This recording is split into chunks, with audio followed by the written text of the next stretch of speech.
Kaugnay pa rin po ng pagbaha sa Mindanao, kumuha po tayo ng update mula po kay Rhea Torres. Magandang gabi po, Ma'am Rhea. Yes po, magandang gabi po sa inyo. Magandang gabi din po sa ating mga taga-subaybay. Right, Ma'am Rhea, Dayan Kirar po ito ng Ulat Bayan sa PTV.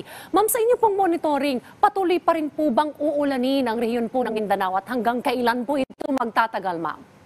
So napapansin po natin meron pong nag-develop na low pressure air ngayong araw dito sa may silang bahagi ng Mindanao at based po sa ating latest na forecast, possible po magiging maulap pa rin yung papuri na may kasamang kalat-kalat mga pagulan mararanasan po sa areas po ng Caraga at Davao Region.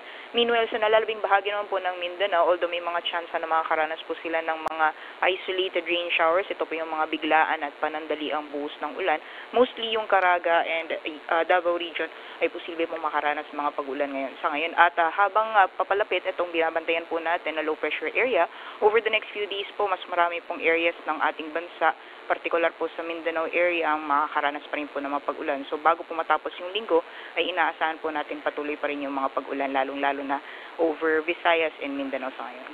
So Ma'am Rhea, ito pong LPA na inyo pong namataan, silangang bahagi ng Mindanao. Ano po ang posibilidad na maging bagyo po itong LPA na ito? Sa ngayon po, for the next 24 hours, medyo mababa po yung possibility. Pero hindi inaalis po yung possibility na magiging bagyo po ito at magiging bagyong butchoy, kumbaga, since nasa loob na po ng ating Philippine Area of Responsibility. Alright. Karaniwan po mga sakngan po ang nalulubog po sa baha, ma'am. Mayroon po ba kayong pagtala kung saang lugar po sa Mindanao ang pinakatinamaan po? So ngayon po, dahil kailangan pa po natin magkalap ng datos yung mga areas po talaga na apektado. And not to mention po yung datos po kasi natin is limited lamang po sa mga stasyon ng pag-asa doon sa area. So kailangan pa rin po natin kumuha ng mga datos para makakuha po tayo ng exact numbers ng areas na affected. Sa mga mangingisda naman po, ma'am, gaano po kadelikadong maglayag po ngayon? So ngayon po, based sa ating forecast, more on dito sa western section, medyo maalon po yung karagatan natin dahil sa epekto nitong southwest monsoon.